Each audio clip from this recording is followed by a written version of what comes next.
तो दोस्तों नमस्ते प्रणाम, कैसे हैं आप लोग। सुबह सुबह की गुड मॉर्निंग है दोस्तों, राधे राधे। बहुत ही धमाकेदार गीत सुनिए दोस्तों, धमाकेदार नाच गीत सुनिए दोस्तों। कैसे सुनिए दोस्तों, देहाती नाच गीत है दोस्तों। तो कैसे कहते रही दोस्तों, आप लोग सुनिएगा। दाल बनौनी, भात बनवनी, भुजिया अचार हो। दाल बनवनी, भात बनवनी, भुजिया अचार हो। चोखा खातिर उसल बाड़े राजा जी हमार हो।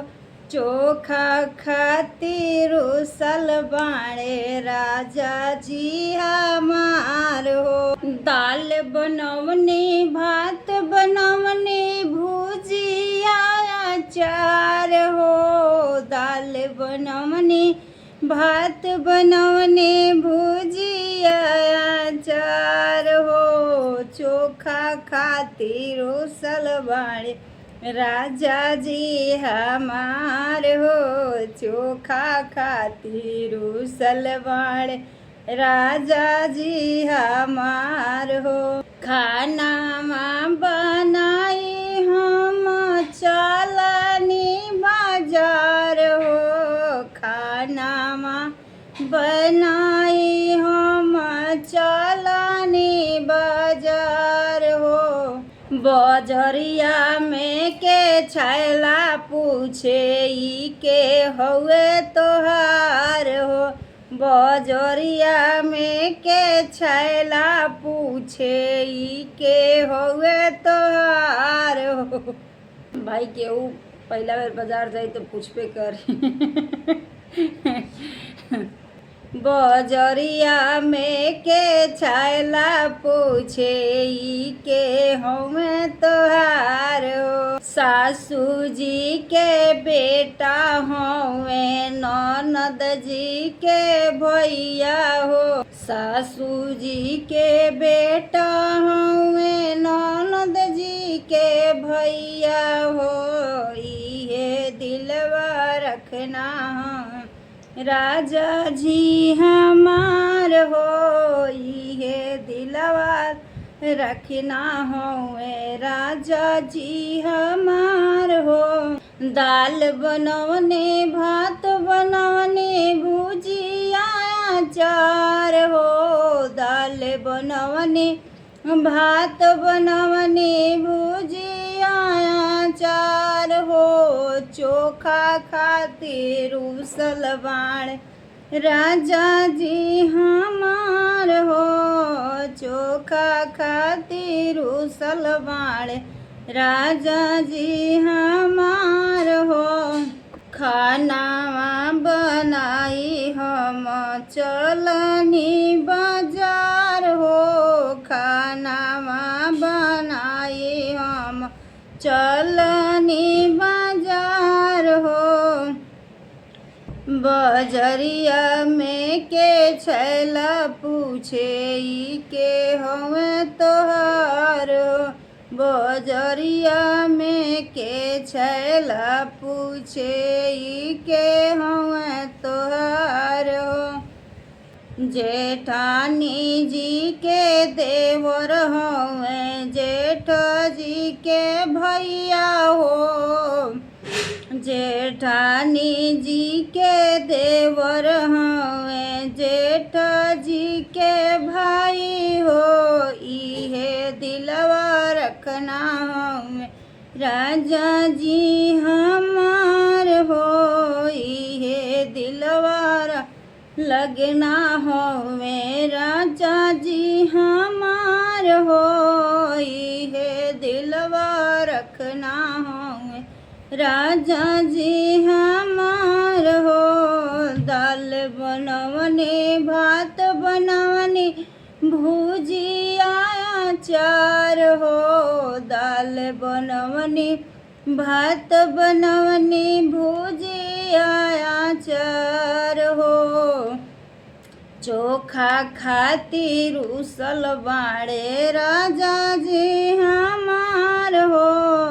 चोखा खातिर उसल बाड़े राजा जी हमार हो।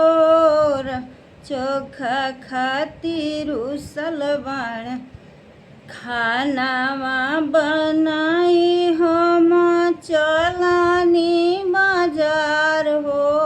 खानावा बनाई हम चलानी बाजार हो। बजरिया में के छैला पूछे ई के हमें तोहार हो। बजरिया में के छैला पूछे ई के हमें तोहार हो। देवरानी जी के भसुर हमें देवर जी के भैया हो। देवरानी जी के भसुर हमें देवर जी के भैया हो। इहे दिलवा रखना हमें राजा जी हमार हो। इहे दिलवा रखना हमें राजा जी हमार हो। इहे दिलवा रखना हमें राजा जी हमार हो। दाल बनवनी भात बनवनी भुजिया अचार हो। दाल बनवनी भात बनवनी भुजिया अचार हो। चोखा खातिर उसल बाड़े राजा जी हमार हो। चोखा खातिर उसल बाड़े राजा जी हमार हो। खानावा बनाई हम चलनी बाजार हो। खानावा बनाई हम चलनी बाजार हो। बजरिया में के छैला पूछे ई के हमें तोहार हो। बजरिया में के छैला पूछे ई के हमें तोहार हो। ननदोई जी के साला होवे ननद जी के भाई हो। ननदोई जी के साला होवे ननदो के भाई हो। इहे दिलवा लगना हमें राजा जी हमार हो। इहे दिलवा रखना हमें राजा जी हमार हो। दाल बनवनी भात बनवनी भुजिया अचार हो। दाल बनवनी भात बनवनी भुजिया अचार हो। चोखा खातिर उसल बाड़े राजा जी हमार हो।